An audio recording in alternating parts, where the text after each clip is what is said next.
सबको जय यीशु की।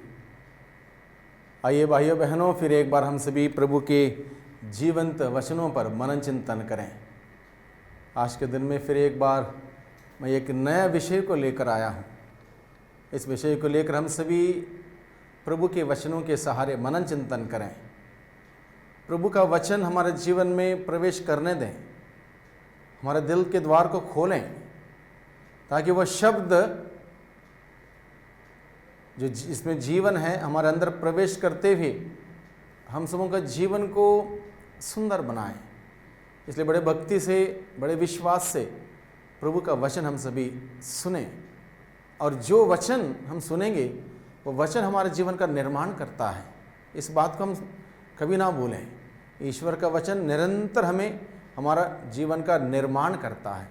इसलिए आज के दिन में मैं विषय लेकर आया हूँ, ईश्वर का वचन हमारे जीवन में क्या करता है। ईश्वर का वचन हमारे जीवन में क्या करता है, इस विषय को लेकर हम आज के दिन में बातचीत करेंगे। और इसके लिए मैं आप लोगों को बाइबल में से टेक्स्ट देना चाहता हूँ। बाइबल का सबसे पहला किताब उत्पत्ति ग्रंथ का अध्याय 1 पद संख्या 1 से 1 और 2। यहां पर लिखा है, प्रारंभ में ईश्वर ने स्वर्ग और पृथ्वी की सृष्टि की। प्रारंभ में ईश्वर ने स्वर्ग और पृथ्वी की सृष्टि की। बड़े ध्यान से सुनिए, यहां पर आगे क्या लिखा है। पृथ्वी उजाड़ थी, पृथ्वी सुनसान थी, अतः गर्त पर अंधकार छाया हुआ था। ईश्वर का आत्मा सागर पर विचरता था। 4 बातें ये हम सबों को याद रखने के लिए भी आसान है, और इन 4 बातों के द्वारा शिक्षा ग्रहण करने के लिए भी आसान है। एक सिचुएशन हमारे सामने रखा है। सिचुएशन क्या है? बाइबल बताता है ईश्वर ने सब कुछ की रचना की। प्रारंभ में ईश्वर ने स्वर्ग और पृथ्वी की सृष्टि की, यानी कि सब कुछ बनाया। स्वर्ग बनाया, धरती बनाई, धरती के सभी प्रकार के जीव जंतुओं को बनाया, स्वर्ग में सभी तारा मंडल सब कुछ बनाया। तो अब समझने की बात यह है, ये बनाने से पहले या उस वक्त, बनाने से पहले या पूर्णता आने से पहले हम समझ सकते हैं एक सिचुएशन हमारे सामने रखा है, एक परिवेश हमारे सामने रखा है। परिवेश क्या है? वहां पर लिखा है, वहां पर उजाड़पन था, वहां पर सुनसान था, वहां पर अंधकार था, और वहां पर जीवन नहीं था। ऐसे परिवेश में जहां जीवन नहीं था, अंधकार था, सुनसान था, उजाड़ था, ऐसे परिवेश में ईश्वर ने पहला शब्द कहा। The first word that God uttered, what is that first word? Let there be light, प्रकाश हो जाए। ईश्वर ने कहा प्रकाश हो जाए, प्रकाश हो गया, और वह ईश्वर के द्वारा बोला हुआ पहला शब्द प्रकाश हो जाए। अब यह सिचुएशन जो हमारे सामने रखा है, परिवेश, ईश्वर का शब्द बोलने से पहले का वातावरण, परिवेश। Before the word of God entered into this universe, what was the situation? परिवेश क्या था? जब ईश्वर का वचन नहीं था, ईश्वर के वचन के बगैर, ईश्वर के वचन के बिना क्या परिवेश था, उसको दर्शाया गया। जब ईश्वर का वचन नहीं था, तब उजाड़पन था, सुनसान था, अंधकार था, और जीवन नहीं था, यानी कि आत्मा सागर पर विचरता था। तो ऐसे परिवेश में जब ईश्वर ने कहा वचन, ईश्वर ने कहा, क्या कहा? प्रकाश हो जाए। जब ईश्वर ने कहा प्रकाश हो जाए, तब जाके क्या हुआ? एम्प्टीनेस, जो खोखलापन था, वो प्रकाश से भर गया। अंधकार जहां था, उजाला आते ही अंधकार दूर हो गया।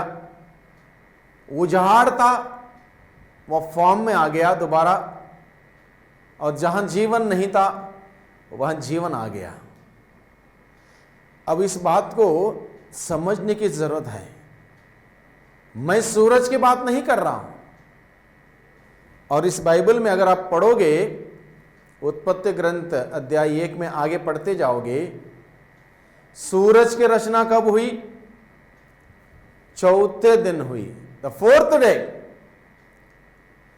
इसके मतलब क्या 3 दिन अंधकार था? नहीं था। यही बात हमें समझने की जरूरत है। ईश्वर ने सूरज की रचना चौथे दिन की,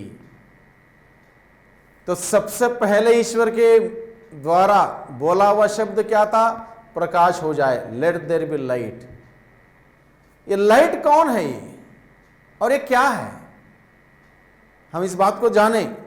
बाइबल में लिखा है, इसायाह का ग्रंथ अध्याय 60, आइजाया chapter 60 verse 19।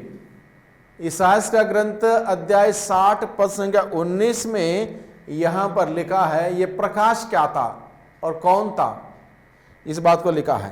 Let us not misunderstand this. जब ईश्वर ने कहा प्रकाश हो जाओ, सूरज नहीं था वो प्रकाश क्या है, इस बात को यहां पर समझाया गया।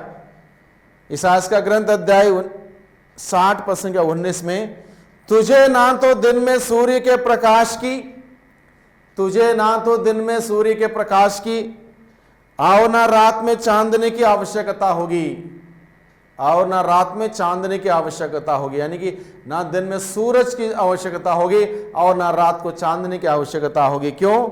प्रभु सदा के लिए तेरा प्रकाश होगा, प्रभु सदा के लिए तेरा प्रकाश होगा। यह प्रकाश कौन है? प्रभु स्वयं प्रभु है, ईश्वर है, प्रभु यीशु क्रिस्त है। प्रभु सदा के लिए तेरा प्रकाश होगा। आगे लिखा है, तेरा सूर्य कभी अस्त नहीं होगा, और प्रभु तुम्हारे साथ रहेगा, यानी कि प्रभु का वचन तुम्हारे साथ रहेगा। तेरा सूर्य कभी अस्त नहीं होगा, तेरा चंद्रमा कभी लुप्त नहीं होगा। ना तेरा सूर्य कभी अस्त होगा, ना तेरा चंद्रमा कभी लुप्त होगा, क्योंकि ईश्वर ही होगा तेरा सदा बना रहने वाला प्रकाश, क्योंकि ईश्वर ही होगा तेरा सदा बना रहने वाला प्रकाश। इस प्रकार से प्रभु हमें बताता है, जब ईश्वर ने सृष्टि के समय जब तक कुछ नहीं कहा, उसके पहले का परिवेश क्या था? उजाड़, सुनसान, अंधकार और निर्जीव। जैसे ही पहला शब्द बोला ईश्वर ने सृष्टि के उस रचना में, प्रकाश हो जाए, ये सारे अंधकार, उजाड़पन, सुनसानपन, निर्जीवता सब मिट गया। वहां पर जीवन आ गया, अंधकार मिट गया, प्रकाश आ गया, उजाड़पन निकल गया, समतल हुआ, सही हुआ, और सब कुछ फॉर्म में आ गया, शेप में आ गया। ये कैसे हुआ? ईश्वर के वचन के द्वारा, ईश्वर का पहला शब्द अट्टर करने से हुआ। ईश्वर का शब्द जब तक नहीं आया था तब तक ऐसा कुछ नहीं था। यानी कि बाइबल, ईश्वर वचन हमारे जीवन में क्या करता है, इस बात को हम लोग लेके विचार कर रहे हैं। ईश्वर का वचन हमारे जीवन में क्या करता है? ईश्वर का वचन हमारे जीवन का अंधकार मिटाता है। हमारे अंदर जो सुनसानपन है, उजाड़पन है, खराबी है, उबड़ खबड़ है, गड़बड़ियां हैं, वो सब निकालता है, हमें शेप करता है, फॉर्म करता है, रूपित करता है, नया बनाता है, और हमारे अंदर वो जीवन आ जाता है, आत्मा का जीवन। जब ईश्वर का वचन नहीं था तब आत्मा कहाँ था? सागर पर विचरता था। ईश्वर का वचन के द्वारा वो आत्मा हमें प्राप्त होता है। ईश्वर का वचन आत्मा और जीवन है, उसमें आत्मा है, उसमें जीवन है। ईश्वर का वचन आत्मा और जीवन है। जब हम उस वचन को सुनेंगे हमें वो ताकत, वो कृपा, अनुग्रह मिलेगा। तो हमें आज के दिन में हम इस बात पर मनन चिंतन करें, ईश्वर का वचन हमारे जीवन में क्या करता है। सबसे पहले इस बात को समझें, it fills our life with fullness.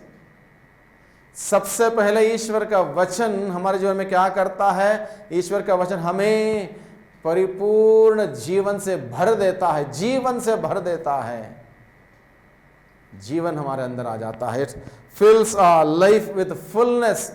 हमारे अंदर के अधूरापन निकल जाता है, नेगेटिविटी दूर जाती है। जब ईश्वर का वचन सुनेंगे, पॉजिटिव वचन सुनेंगे, सकारात्मक वचन सुनेंगे, पढ़ेंगे, ग्रहण करेंगे, जो भी नकारात्मक सोच, नकारात्मक विचार, नकारात्मक भावनाएं हमारे अंदर रहती हैं वो निकल जाएंगी, पॉजिटिविटी हमारे अंदर आएगी, पॉजिटिव एनर्जी बिल्डअप होगी।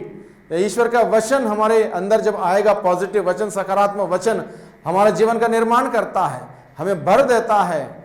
It fills our life with fullness, मतलब कोई कमी नहीं रहेगी, फुल हमें भर देता है, फुलनेस में भर देता है।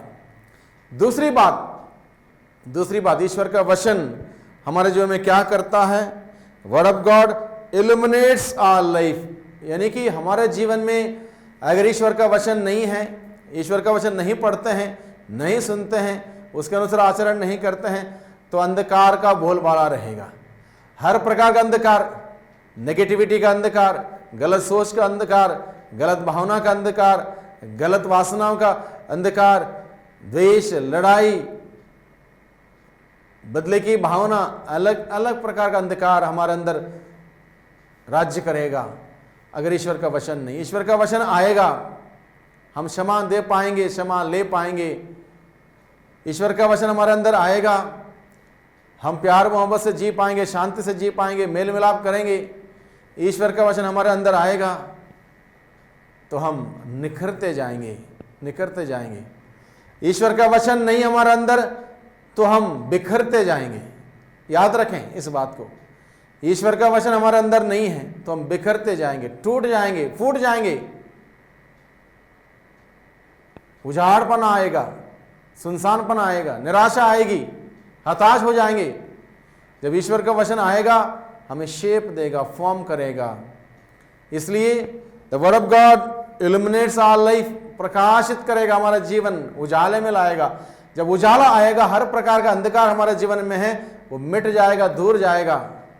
इसलिए भाइयों बहनों, ईश्वर का वचन हमारे जीवन में आवश्यक है। ईश्वर का वचन हमें प्रकाशित करेगा, उज्ज्वल ज्योति में लाएगा, प्रभु की ज्योति में जीने के लिए हमें सिखाएगा। अगर जीवंत वचनों को नहीं सुनेंगे, प्रभु का वचन को नहीं सुनेंगे, वो ज्योति कहाँ से मिलेगी? हम अंधकार में भटकते जाएंगे, दुनिया के अंधकार में, दुनिया के मोह माया में भटकते जाएंगे। वो प्रकाश जब आएगा हमारे अंदर तो हम भाई को देख पाएंगे, बहन को देख पाएंगे। वो प्रकाश नहीं रहेगा, बहन को बहन के रूप में नहीं देखेंगे, भाई को भाई के रूप में नहीं देख पाएंगे। अलग अलग प्रकार के ख्याल आएंगे, अलग अलग प्रकार की बातें आएंगी, अलग अलग प्रकार के सोच आएंगे। आज के दिन में दुनिया में बहुत सारी गड़बड़ियां होती, हम सभी इन बातों को जानते हैं। क्यों होती हैं? क्योंकि ईश्वर का वचन रूपी प्रकाश नहीं है, अंधेरा है, मन में अंधेरा है, सोच में अंधेरा है, भावना में अंधेरा है। इसलिए कोई किसी को भी, एक युवती जा रही हो, जब उसके अंदर अंधेरा है उसी नजर से देखेगा, गलत नजर से देखेगा। जब ईश्वर का प्रकाश आएगा, प्रभु का प्रकाश आएगा, पवित्र विचार आएंगे उसके अंदर, पवित्र भावनाएं आएंगी, पवित्र सोच आएंगे। ये जरूरी है भाइयों बहनों। ईश्वर का वचन हमारे जीवन में क्या करता है? हमारे जीवन को इल्यूमिनेट करता है, यानी कि प्रकाशित करता है, सारा अंधकार दूर कर देता है। और आज के दिन में सख्त जरूरत है हम सबों के ईश्वर का वचन। जो वचन प्रभु ने कहा सृष्टि के आरंभ में प्रकाश हो जाए, वो प्रकाश हमारे अंदर आ जाए, वो प्रकाश हमारे अंदर आ जाए, वो प्रकाश हमारे अंदर आएगा। अंधकार हमारे अंदर नहीं रहेगा, हमारे सोच में नहीं रहेगा, विचारों में नहीं रहेगा, बातों में नहीं रहेगा, हमारे भावना में नहीं रहेगा, हमारे कार्य में नहीं रहेगा, हमारे जीवन में वो उजाला रहेगा। जहां ज्योति आएगी, प्रकाश आएगा, दूसरों का प्रकाश देगा, दूसरों के जीवन में खुशहाली आएगी। मेरे जीवन के द्वारा दूसरों को आनंद मिलेगा, खुशी मिलेगी, शांति मिलेगी, सुख मिलेगा। अगर मेरे अंदर अंधकार है, मेरे सोच में, मेरे विचारों में, मेरे बातों में, दूसरों को तकलीफ में देने वाला बन जाऊंगा।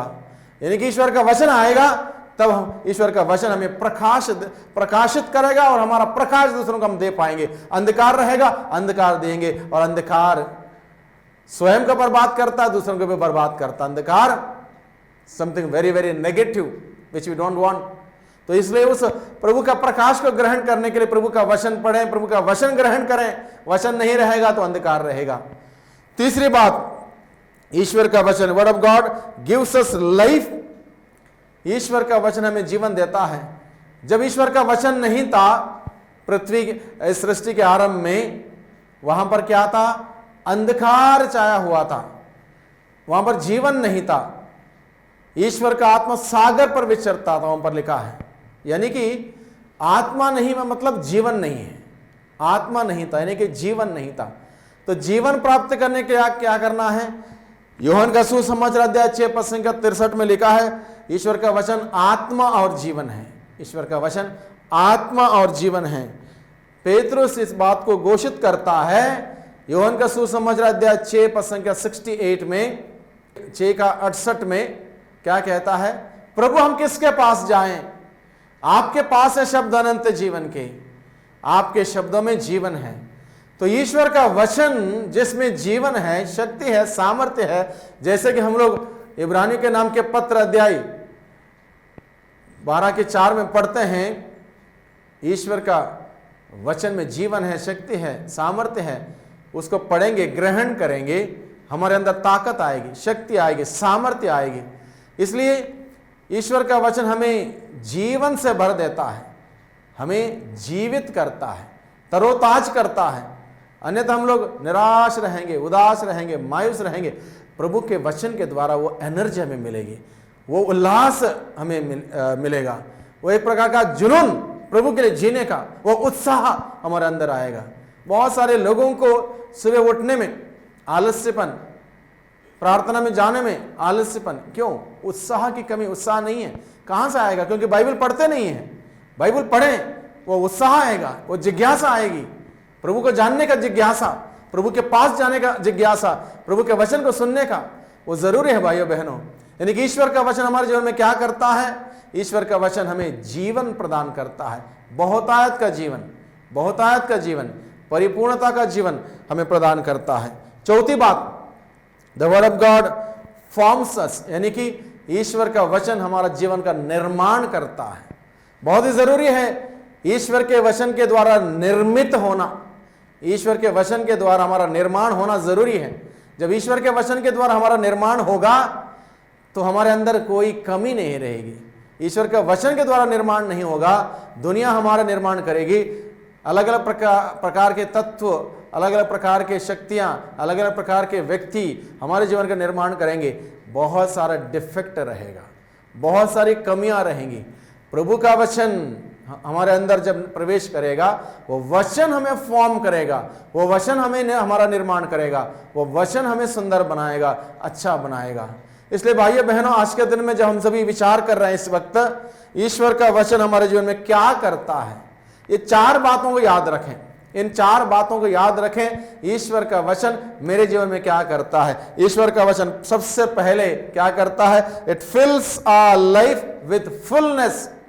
It fills our life with fullness. ईश्वर का वचन हमारे जीवन को भर देता है, बहुतायत से भर देता है, प्रभु के आशीषों से, कृपाओं से भर देता है। दूसरी बात, ईश्वर का वचन, the word of God illuminates our life, यानी कि हमारा जीवन को प्रकाशित करता, हमारे जीवन का सारा अंधकार दूर करता, अंधकार के सोच विचार कार्य हमारे जीवन से दूर करने में सक्षम है ईश्वर का वचन। ईश्वर का वचन तीसरी बात क्या करता है? Word of God gives us life. ईश्वर का वचन हमें जीवन देता है, बहुतायत का जीवन देता है। चौथी बात, ईश्वर का वचन हमारा निर्माण करता है, इट फॉर्म्स अस।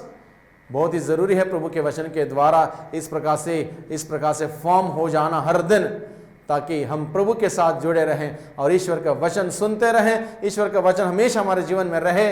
इसलिए हर दिन सुबह शाम पढ़ें, ग्रहण करें, अध्ययन करें, मनन चिंतन करें। और जितना हम इस पॉजिटिव वचन को, सकारात्मक वचन को ग्रहण करेंगे, सुनेंगे, उतना हमारे अंदर जीवन आएगा, बहुतायत का जीवन आएगा और हम प्रभु में आनंद मना पाएंगे। आइए आज के दिन में जो वचन हमने सुना है, उस वचन के लिए प्रभु को धन्यवाद दें। वो वचन को अपने दिल में संजोए रखें, वो वचन हमारे जीवन से अलग ना हो, हमारे दिल में हमेशा रहें। एक प्रकार से पावर हाउस के रूप में वो हमें एनर्जी देता रहेगा, हमें शक्ति देता रहेगा, हमें उत्साहित करता रहेगा, प्रभु के लिए, प्रभु के कार्यों के लिए उत्साहित करता रहेगा। और इस प्रकार से जब हम आगे बढ़ेंगे, हमारे जीवन के द्वारा प्रभु की महिमा होगी, हमारा जीवन दूसरों के लिए उदाहरण का जीवन बनेगा। इसलिए ईश्वर का वचन पर्याप्त मात्रा में पढ़ें, पर्याप्त मात्रा में सुने, पर्याप्त मात्रा में अध्ययन करें, मनन चिंतन करें। ईश्वर का वचन जिसमें जीवन है। प्रभु हम किसके पास जाएं? आपके वचनों में, आपके शब्दों में जीवन, अनंत जीवन का संदेश है। और इस अनंत जीवन का संदेश को छोड़कर हम और कहीं नहीं जाएं। भाइयों बहनों, हम इसके लिए मेहनत करें, परिश्रम करें, बहुतायत का जीवन हमें मिलेगा। प्रभु के वचन को पढ़ने से हम शुद्ध हो जाएंगे प्रभु के वचन के द्वारा। इसलिए हम प्रार्थना करें आज के दिन में वो प्रभु हम सबों को वचन को सुनने की, पढ़ने की, ग्रहण करने की भूख और प्यास दें। ईश्वर का वचन हम सभी नियमित रूप से पढ़ने वाले बन सकें, यह कृपा हम मांगते हैं। प्यारे प्रभु जी, हमें कृपा दीजिए ताकि आपका जीवंत वचन हम पढ़ सकें, सुन सकें, ग्रहण कर सकें और वचन के अनुसार चलने वाले हम सभी बन सकें। वचन को सुनने वाले ही नहीं बल्कि वचन का पालन करने वाले हम सभी बन सकें। हमें ताकत दे, शक्ति दे, सामर्थ्य। हम सभी दुर्बल हैं, कमी कमजोरियों से भरे हुए लोग हैं। प्यारे प्रभु जी, हमारी मदद कीजिए, हमारी सहायता कीजिए, अपने आत्मा के द्वारा हमारी अगुवाई कीजिए, मार्गदर्शन कीजिए, जिससे कि ईश्वर के वचन के द्वारा हम भरपूर रहें और वह वचन हमारे जीवन में कार्य करें, हमारे जीवन को प्रकाशित करें, बहुतायत के जीवन से भर दें। दुआ करते हैं उद्धारकर्ता यीशु मसीह के नाम से, आमीन।